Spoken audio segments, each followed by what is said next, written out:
The Super Smash Bros. Series is notorious for its diverse selection of characters, and of everything we fans enjoy about the franchise, guessing who will be joining the lineup has always been the source of the biggest discussions. We look for patterns and we come up with fan rules to justify our thinking, but really, we don't need to. Over the years, series creator Masahiro Sakurai has gone on the record to discuss the creative process, what has changed game on game, and what has remained the same since the very beginning. That's what this new Source Gaming series is all about. I am Nantendrex, and with the help of YouTuber Yoshiilla, we're going to teach you all the secrets of character selection for the Super Smash Bros. Franchise. So, we've cleared through Super Smash Bros. 64, but before we get into Melee, we wanted to take you on a slight detour, but one I promise will be worth the trip. You see, when doing the research for the Melee videos, one source kept popping up, and it wasn't one we have given a dedicated video to on this channel yet. The Fighter Ballot. No, not that one. This one. The Fighter Ballot for Super Smash Bros. 2. That's right. Sakurai actually did conduct a fan survey all the way back before Melee began, and possibly even before the original game released outside of Japan. Called the If There Was a Smash 2 poll, Sakurai decided to take the fan requests emailed to him through the Smash 64 website and rank them in popularity order.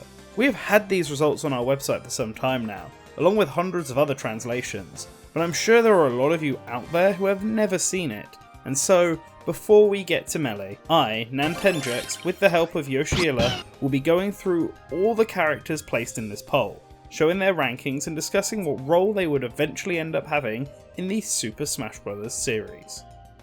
Before we get to the lists, let's talk about how Sakurai conducted this survey. It was mentioned in the video on cut characters for Super Smash Bros. 64 that Sakurai responded to the fan emails he was receiving on the official Smash website, and at some point between the launch of Smash 64 and May 31st, 1999, when the poll was dated, Sakurai asked fans to share their most wanted character for Smash 2. All fans had to do was submit their most wanted, and just one. Sakurai said that some people shared an entire list of fighters they wanted, and in these cases, he only took the first name on the list and omitted the rest.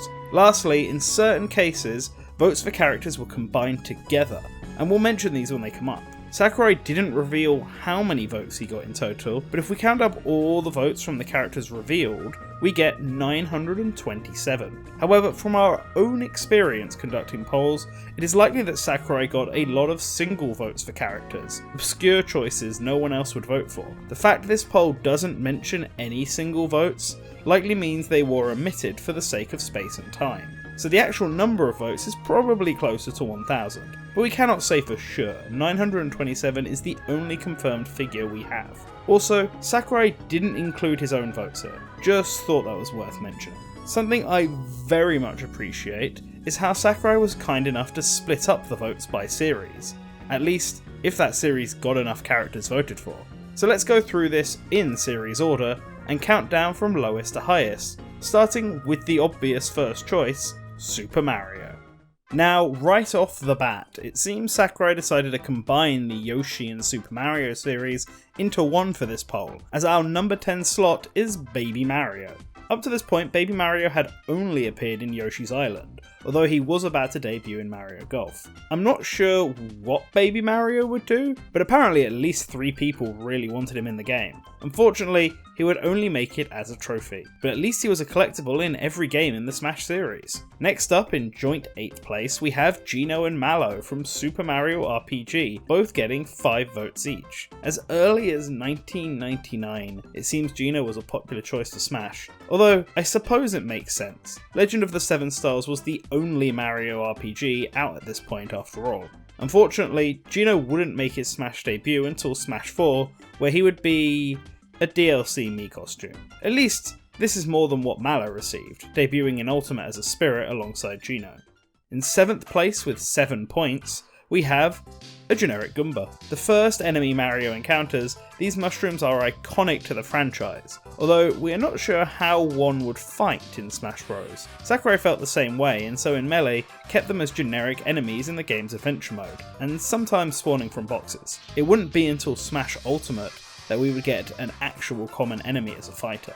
Kamek is up next with 8 points and is the other Yoshi character on the list. He would have been a cool addition, but he didn't make the cut and actually wouldn't appear until Brawl as a sticker. He completely skipped out on Melee, although this got made up for in Smash 4 and Ultimate, where he plays a much bigger role as a stage hazard on Mushroom Kingdom U. On to 5th place we have the generic enemies once again, with the Koopa Troopa, receiving 9 points. Unlike Goomba, Koopa Troopa was at least playable in Super Mario Kart before this, although he was cut for Mario Kart 64. Just like Goomba, Koopa Troopa would be added as a generic enemy in Melee's adventure mode. It's time for the big boys, the double-digit squads, and with 27 votes we have Toad, the player 4 of the Mario series, coming in 4th place. Toad is still highly requested to get in as a fighter, but the furthest he has gotten is in the moveset for Princess Peach and Daisy, where he acts as a counter and also helps with throws in Ultimate. In 3rd place we have Wario with 65 votes. Wario would only get into Melee as a trophy, but he would make his playable debut in Brawl and become a mainstay from then on, under his own series icon, much like Yoshi. It's also worth mentioning that Wario was kind of represented in Smash 64 already, as Mario had an ult that referenced him, which he would keep in Melee as well. But while Wario didn't become playable in Melee, 2nd place did, as we got Princess Peach with 66 votes. That's just one over Wario. Peach did get added as a playable fighter in Melee and has continued to be playable in every Smash Bros game since, as did our number 1 spot, Bowser. Bowser was planned for Smash 64 and in all likelihood was always going to be added to a Smash 2, but it's cool to see him so popular on these polls. So that's the Super Mario series. Now let's move on to Nintendo's other premier franchise, Pokemon. When this poll was running, the 2nd generation of games had yet to come out, but fans knew of its existence and some Gen 2 Pokemon had appeared in the anime. Case in point, coming in joint 8th place with 5 votes each, we have both Marill and Togepi, 2 prominent Gen 2 Pokemon from the anime, both of whom would be added in Melee as Pokeball Pokemon. While Togepi would continue up until Ultimate in this form, Marill was cut in Brawl and only came back in Smash Ultimate as a Spirit. 8th place also gave us Bulbasaur, the only starter to take a spot on these polls, and for his place he would get a trophy in both Melee and Brawl, but that was it. Ivysaur instead would get to become playable in Brawl and Ultimate, and be the main focus point of that family, so I guess he's kind of playable in some way. 7th place with 7 points again, we have Raichu, the evolved form of Pikachu. Unfortunately, Raichu would get snuffed from the Super Smash Bros. Series, with focus instead given to its baby form, Pichu, and would only be mentioned in trophy descriptions. That is until Super Smash Bros. Ultimate, where its Alolan form would finally appear from a Pokeball. In 6th place with 8 votes is a fan favourite, Meowth. Meowth is one of the 2 Pokemon on the list who was actually in Smash 64 as a Pokeball Pokemon, but many wanted him to be upgraded to playable status. Ironically, Meowth would instead be cut from Melee almost entirely, only coming back as a trophy taken from the Meowth Party GameCube tech demo. Luckily for fans, Meowth was re-added as a Pokeball Pokemon in Brawl and has retained that position ever since. On to 5th place we have our final Gen 2 Pokemon, and that is Lugia with 11 points. This one is really bizarre, because Lugia hadn't even debuted yet. The 2nd Pokemon movie wouldn't release for another 2 months after the poll results were released, so all fans had to go off for Lugia with the movie trailers and marketing. It must have been really hyped up for many fans, and so Sakurai responded by adding Lugia into Melee as a Pokeball summon. In 4th place, with 12 votes, we have, any Pokemon. I guess fans of the Pokemon series just wanted to see it grow and didn't really care how. So I guess we'll just go on to 3rd place, with 18 votes, and we get Red, the protagonist of Generation 1. He's called Satoshi in these votes, which is the same name as Ash in the anime. But really, it's just a Pokemon protagonist. This is the only non-Pokemon on the list, and while he wouldn't appear in Melee in any capacity, he did debut as a fighter in Brawl, and then later returned in Smash Ultimate as one of the best fighters in the game. Sure, he doesn't fight himself, but he's there.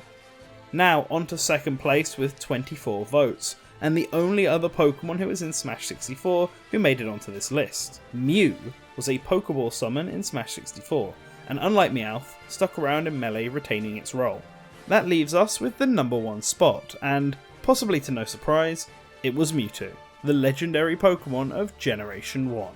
Coming in with 35 votes, Mewtwo would be added into the playable roster of Melee, Smash 4 and Ultimate. He was cut in Brawl, but we will get to that topic in another video. Those two series had the most requested characters in this poll, so the rest of these should be much quicker to get through. Case in point, we have the Legend of Zelda series, and of the 5 characters listed, 4 actually made it into Smash. The only one who didn't was the 5th place option, Darunia, who only received 2 votes. While a Goron would get a trophy in Melee, and Darunia is mentioned in its description, the big man himself wouldn't get his Smash debut until Ultimate, where he appears as a spirit. As for the other 4 characters in the poll, we have a joint second place between 3 of them. Getting 8 votes each, we have Zelda, Sheik, and Young Link. It's actually kind of a surprise that this managed to happen, and all 3 would be added as playable fighters in Melee. While Sheik and Zelda would continue on in every game, Young Link would be replaced by Toon Link in Brawl and Smash 4 before coming back in Ultimate. That leaves the number 1 spot to Ganondorf, the series' big bad who got 36 votes. However, it should be noted that Sakurai admitted to combining votes for Ganondorf and Ganon together, for they are the same character, just different forms of him. Ganondorf would make his playable debut in Melee as a fighter, however, it is really interesting that he wasn't planned to appear from the start, despite outperforming Zelda and Sheik, who both were. We guess that is something to talk about in the Melee videos though. Moving on, next up is Kirby, and at 5th place with 3 votes we have Waddle Dee. Even before Bandana Dee took the fanbase by storm, it seems Waddle Dee was wanted as a fighter, yet despite this they would go the way of the Toad, as a part of a character's moveset in Brawl, as well as a generic enemy. Although, that wasn't the character's Smash debut, as they had a trophy in Melee. Next up in 4th place with 10 votes is a generic someone from Kirby option. It's kind of sad that, despite fans just wanting a new Kirby fighter in Smash Bros., Melee wouldn't get any new fighters from the series. Well, with one more vote, we have 3rd place, Meta Knight, Kirby's rival and ally. Meta Knight would be added as a playable fighter in Brawl, and completely break that game's meta open, pun intended. Before Brawl, he also appeared as a trophy in Melee, as did 2nd place, Gooey, getting 17 votes. Gooey, the series player 2 at this point in time at least, was a fan favourite, but only managed to get a trophy in Melee and a spirit in Ultimate. The poor little dark matter. That leaves the 1st place open to the big king himself, King Dedede, with 46 points. Like Bowser, he was also planned for Smash 64, but unlike Bowser, he actually appeared in that game just as a background element on Dreamland. In Melee, he would be a trophy and then debut as a fighter in Brawl.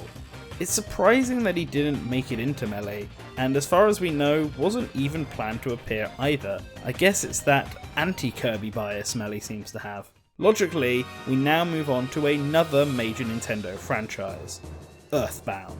Wait, what? That's right, Donkey Kong and Metroid don't get their own sections, but apparently enough fans voted in Earthbound characters that it got its own section in these results. And even got more characters voted for it than both Zelda and Kirby. It really shows how much fans love that game. So how did its choices do? Coming in joint 5th place, we have Jeff and the Starman with 3 votes each. Both would get into Melee as a trophy, and then go on to become assist trophies in later games. Brawl for Jeff and Ultimate for the Starman.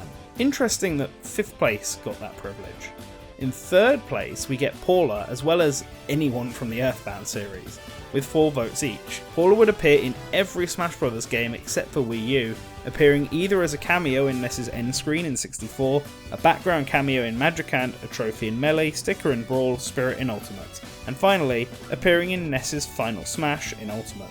This can all be applied to Jeff and Pooh as well, although Jeff also appeared in Smash for Wii U as an assist trophy in exchange for not being in NES's Final Smash and Ultimate.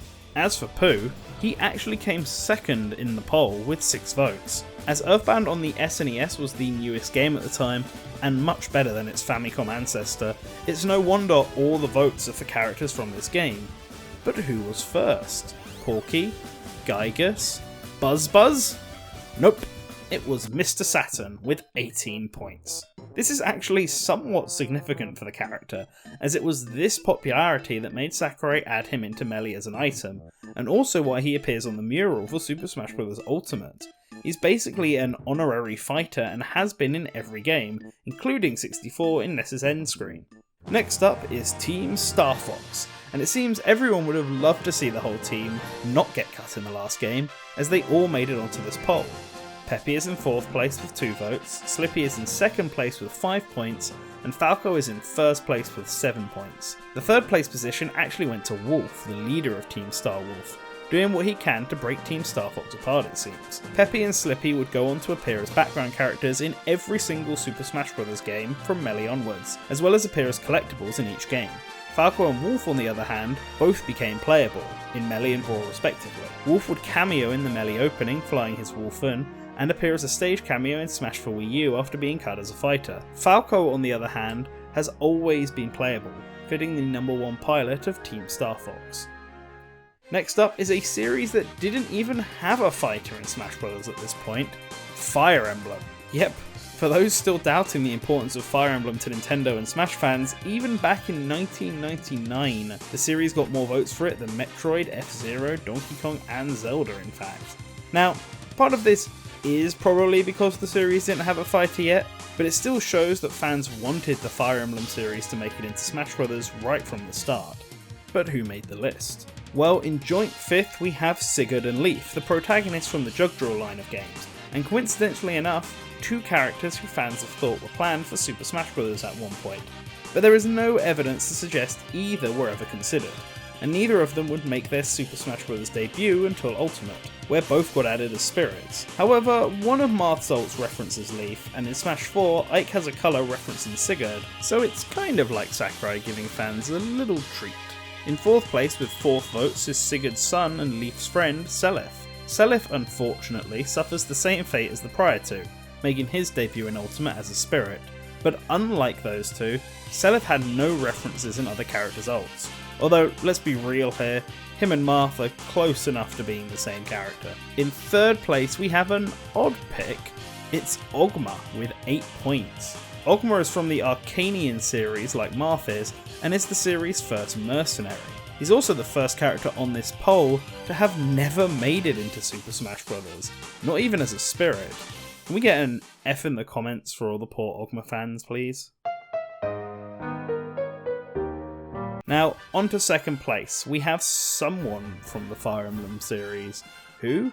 Well, anyone, with 18 points. A generic one, but a sign that the Fire Emblem series was being heavily requested in general. That leaves us with 1st place, which is, of course, Marth. With 21 points, the OG Lord leads his series and would find himself debuting as a fighter in Melee, appearing in every game since. So Fire Emblem is the last specific series covered in this poll, but this is not the end. We have 3 other categories to go through, and let's start with an unusual one, the character with connections to Rare. Yep, it seems the UK developer got its own section in the poll, with characters it worked on being compiled here, and to start us off in 4th place with 2 votes, we have the Blast Corps robots, and 006 Alex Trevelyan from James Bond? Well, yeah, 007 GoldenEye was made by Rare, and was popular at the time, so fans voted for him. I guess it helped that the motion sensor bomb item introduced in Smash 64 was taken from GoldenEye. Either way, both of these characters never made it into Smash. Although, according to data mining, it seems like the Blast Corps robots were going to be spirits at one point in Ultimate, but didn't make it. Next on the list, in 3rd place with 15 points, we have Diddy Kong. So this is where the DK rep was. Strangely, Diddy Kong didn't make it into Melee at all, not even as a trophy, but he would finally be back to kick some tail in Brawl as a playable fighter. Next up in 2nd place is the rare duo Banjo and Kazooie with 18 points. As we all know now, Banjo and Kazooie wouldn't make their debut in Super Smash Bros. Until Ultimate's Fighter Pass, but this goes to show how long they've been requested for, even in Japan. That just leaves slot number 1, and it's a character from a Rare series already mentioned. Yes, the king himself, 007 James Bond. With 35 points, James Bond was the most requested Rare character in the game, which is certainly something. Needless to say, he's never made it in, obviously because he's not a Nintendo character or a video game character at all, which makes getting the rights for him very hard. Speaking of, let's jump to the 3rd party list, shall we? Yes, not everyone voted for in the poll had to be from Nintendo, and so of course we got requests for guest fighters. 6 in fact. And starting with joint 5th place with 3 votes each, we have Sonic the Hedgehog and Mega Man. Neither of these fighters would make it into Melee, despite what some said. However, they would both make it into the series as fighters in Brawl and Smash 4 respectively. Funnily enough, they are the only third parties on this list to become fighters. Next up, in 4th with 4 points, is Crash Bandicoot, a very popular candidate for the series right now. Crash has yet to make it into Smash in any form, but hopefully one day that will change. In 3rd place with 5 points, we have Bomberman. Surprising to see him higher than the other 3, but there you go. He would get added to Smash Ultimate, but as an assist trophy rather than a fighter. Coming up in 2nd place with 7 points, we have Doraemon? Well, I guess he is very popular. He even appeared with Mario for the 2020 Olympic promo. But he's not a video game character and thus has not appeared in Smash Bros. At all. And lastly, for the 1st place spot with 9 points, we have the Chocobo from Final Fantasy. Yeah, not Cloud or Terra or any of the other Final Fantasy classes, a Chocobo. And the most voted for third-party character at the time, well, except for James Bond, of course. The Chocobo Mii hat would eventually be added as DLC in Smash 4, but it was removed for Ultimate. Maybe we will get to see it come back again, only time will tell. And that leaves us with one final category, and it is the biggest. Miscellaneous Nintendo. This is where every other Nintendo character got placed, whether their series was already in Smash Bros. Or not.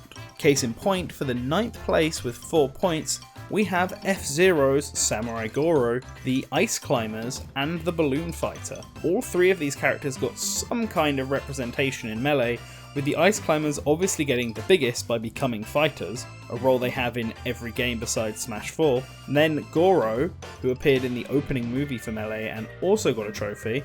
Maybe this is why he got added to the opening movie, seeing as he is the only F-Zero character on the list, and then he would eventually become an assist trophy in Brawl onwards. And lastly, we have Balloon Fighter. While the fighter himself would be relegated to collectibles only, starting with Melee, the series actually got a lot of presents with music, items, and stage hazards. Jumping all the way to 5th place with 5 points, we have another 3-way tie, this time with Pit from Kid Icarus, Dombey and Hikari from Shin Onigashima, and the protagonists of Marvelous, Max, Sam and Jack. Once again, we can see a scale of importance, as Pit would get a trophy in Melee before becoming playable in Brawl onwards, Dombey and Hikari would get a trophy in Melee and appear as spirits in Ultimate, while Dombey alone would get a sticker in Brawl. Lastly, the Marvelous protagonists had to wait until Ultimate to make their debut in any form, coming in as spirits. We have a tie for 4th place with 6 points each. It's Metroid from Metroid. No, not that one. Yeah, that's it. And then Foreman Spike from Wrecking Crew. The Metroid, which included votes specifically for the baby Metroid as well, would appear as a trophy in Melee and then an assist trophy in Brawl onwards, while Foreman Spike has yet to make his debut in the Super Smash Bros. Series at all. However, much like with Balloon Fight, the Wrecking Crew series has been featured quite prominently. Mario has a Foreman Spike colour scheme, the Golden Hammer is an item, the Eggplant Man has been a trophy and a spirit, and the series got a stage in Smash for Wii U, which returned in Ultimate.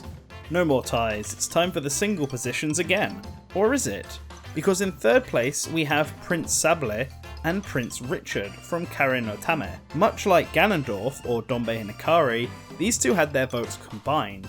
However, unlike those examples, this one makes less sense. After all, it isn't Prince Sable and Richard, there is a slash in between implying either or. I guess that means, as far as Sakurai is concerned, they are interchangeable. So maybe if Prince Sable does get added one day, we'll get an Alf situation with Prince Richard instead. Could be, but how did they fare in Smash already?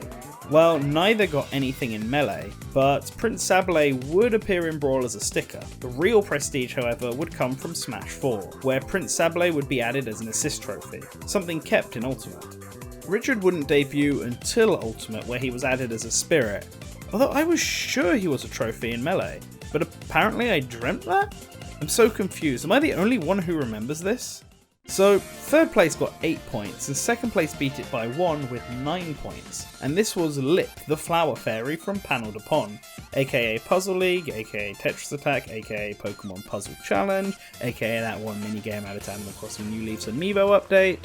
Yeah, that one. Lip herself wouldn't debut until Smash Ultimate as a Mii costume and a spirit.